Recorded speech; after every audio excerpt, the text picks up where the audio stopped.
Hi all friends, welcome to MTM political talk. ഇന്ന് നമ്മൾ ഏറ്റവും കൂടുതൽ ടെൻഷൻ അനുഭവിക്കുന്നതും പണം ചെലവുള്ളതും എന്നാൽ ലക്ഷ്യസ്ഥാനത്തെത്തുവാൻ പ്രയാസമുള്ള ഒരു കാര്യമാണ് യാത്ര. കാരണം റോഡിൽ വർദ്ധിച്ചു വരുന്ന വാഹനങ്ങളുടെ പെരുപ്പം കാരണം നമുക്ക് ലക്ഷ്യസ്ഥാനങ്ങളിൽ എത്തുവാൻ മുൻകൂട്ടി ഇറങ്ങേണ്ട ഒരു അവസ്ഥയാണ്. ഈ അവസ്ഥയിലൂടെയാണ് നമ്മൾ കടന്നു പോകുക. കാരണം വാഹനപ്പെരുപ്പം തന്നെയാണ് പ്രധാന കാരണം. എല്ലാവരുടെയും ആഗ്രഹങ്ങളും എല്ലാവർക്കും അത് സാക്ഷാത്കരിക്കുവാൻ ഒരുവിധം ആളുകൾക്കൊക്കെ സാധിക്കുന്നു എന്നതും വാഹനപ്പെരുപ്പം കൂടുവാൻ ഇടയാക്കും. ഈ സമയത്താണ് ലോകത്തിലെ ഈ ആശയം ഉൾക്കൊണ്ടാണ് ലോകത്തിലെ ഒരു രാജ്യം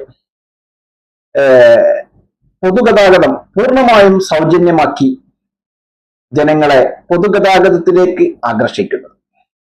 ഈ വിഷയത്തെക്കുറിച്ചാണ് നമ്മൾ നോക്കുന്നത്. ലോകത്തിലെ എല്ലാ വലിയ സാമ്പത്തിക സ്ഥാപനങ്ങളുടെയും ആസ്ഥാനം, യൂറോപ്യൻ പാർലമെന്റ്, യൂറോപ്യൻ കമ്മീഷൻ ആസ്ഥാനം ഒക്കെയുള്ള ഏകദേശം 160-ലധികം രാജ്യങ്ങളിൽ നിന്നുള്ള ആളുകൾ വസിക്കുന്ന ലോകത്തിലെ തന്നെ സമ്പന്ന രാജ്യങ്ങളിൽ ഒന്നായ ലക്സംബർഗ് എന്ന ചെറിയ ഒരു യൂറോപ്യൻ രാജ്യമാണ് ലക്സംബർഗ്. അവിടെയാണ് പൊതുഗതാഗതം പൂർണ്ണമായും സൗജന്യമാക്കിയിരിക്കുന്നത്. ഇത് ലക്സംബർഗിലെ നിവാസികൾക്ക് മാത്രമല്ല, അവിടെ 160 രാജ്യങ്ങളിലെ ആളുകൾ ഉണ്ട് എന്നാണ് കണക്ക്. അവർക്ക് എല്ലാവർക്കും, പ്രവാസികൾക്കും സ്വദേശികൾക്കും ടൂറിസ്റ്റുകൾക്കും ഒക്കെ പൊതുഗതാഗതം പൂർണ്ണമായും സൗജന്യമാണ്. അതാണ് ആ രാജ്യത്തിന്റെ വലിയൊരു പ്രത്യേകത. കാരണം ജീവിത ചെലവിന്, സാധാരണക്കാരെ സംബന്ധിച്ചിടത്തോളം ജീവിത ചെലവിന് വേണ്ട ഒരു പ്രധാന ഘടകം യാത്രയാണല്ലോ. ആ യാത്ര അവിടെ പൂർണ്ണമായും സൗജന്യമാണ്. പൊതുഗതാഗതമായ ബസ്, ട്രെയിൻ, ട്രാം തുടങ്ങി എല്ലാ സർവീസുകളും സൗജന്യമാണ്. അതാണ് അവിടുത്തെ ഒരു പ്രത്യേകത. ടൂറിസ്റ്റുകൾക്കും സ്വദേശികൾക്കും എല്ലാവർക്കും, താമസക്കാർക്കും ഒക്കെ ഇത് ബാധകമാണ്. യൂറോപ്പിലെ ഏറ്റവും ഉയർന്ന വാഹന സാന്ദ്രതയുള്ള പ്രദേശമാണ് ഇവിടെ. 10ൽ 9 പേർക്കും വാഹനമുണ്ട് എന്നാണ് ഇവിടുത്തെ കണക്ക്.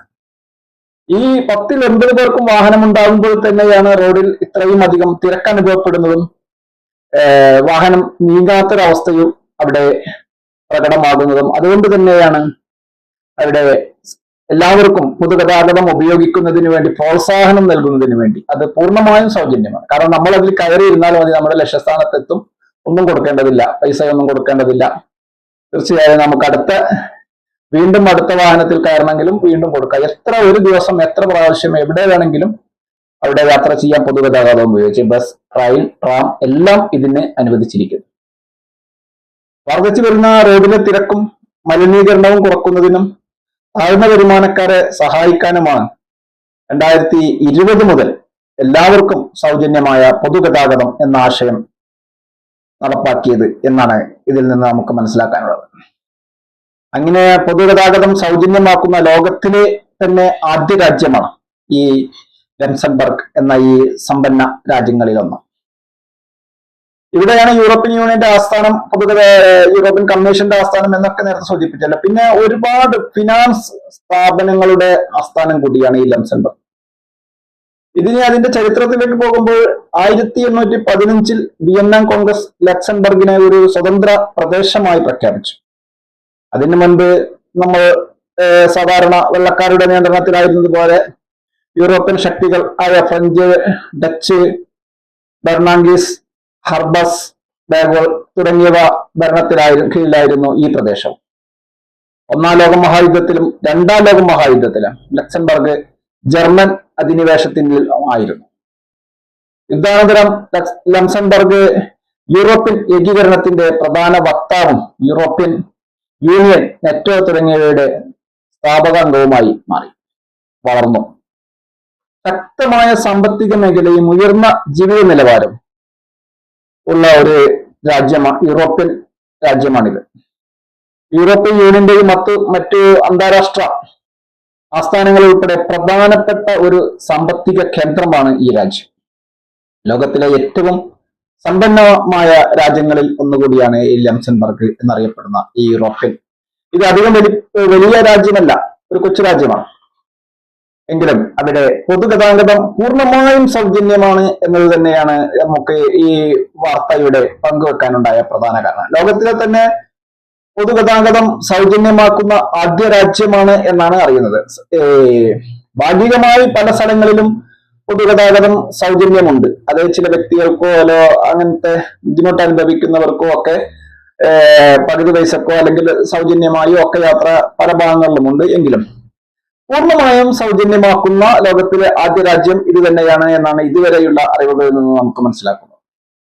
നമ്മൾ ബസ് വന്നു കഴിഞ്ഞാൽ ബസ്സിൽ കയറിയിരുന്നാൽ നമുക്ക് ലക്ഷ്യസ്ഥാനത്ത് എത്താൻ ട്രെയിൻ ആണെങ്കിലും ട്രാം ആണെങ്കിലും ഏതാണെങ്കിലും ഏത് നമ്മൾ ഉപയോഗിക്കുകയാണെങ്കിലും ഏതാണോ നമ്മുടെ യാത്രാ സൗകര്യം, ഏതാണോ നമ്മൾ യാത്ര ചെയ്യാൻ ആഗ്രഹിക്കുന്ന സ്ഥലത്തേക്കുള്ള വാഹനം, പൊതുഗതാഗതം, ബസ്, ട്രെയിൻ, ട്രാം, ഈ 3 വാഹനങ്ങളിൽ ഏതാണോ നമുക്ക് തിരഞ്ഞെടുക്കുന്നത് അതുകൊണ്ട് നമുക്ക് നമ്മുടെ ലക്ഷ്യസ്ഥാനത്തെത്താൻ നമ്മൾ പൈസ ഒന്നും കൊടുക്കേണ്ടതില്ല. ഇത് തന്നെയാണ് ഈ രാജ്യത്തിന്റെ ഏറ്റവും വലിയ പ്രത്യേകത. അവിടെ ഈ 10-9 പേർക്കും വാഹനമുണ്ട് എന്ന് പറഞ്ഞില്ല.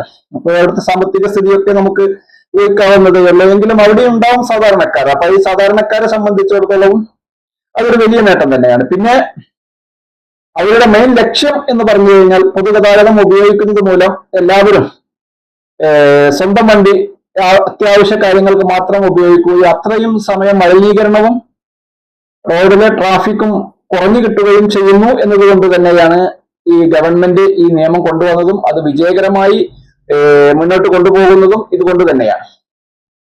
ഇത് ലോകത്തിലെ തന്നെ ഏറ്റവും ആദ്യവും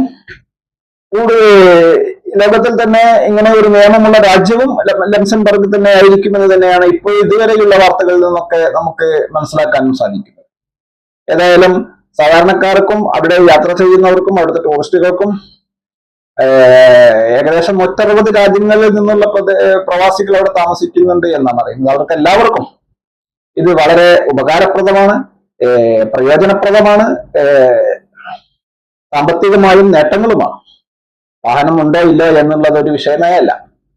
പുറത്തൊക്കെ ഇറങ്ങിക്കഴിഞ്ഞാൽ നമുക്ക് പബ്ലിക് വാഹനം ലഭിക്കും. അതിൽ കയറിയിരുന്നാൽ നമ്മുടെ ലക്ഷ്യസ്ഥാനത്തെത്താം. നമ്മൾ പൈസ ഒന്നും കൊടുക്കേണ്ടതില്ല. ഇത് ലോകത്തിലെ തന്നെ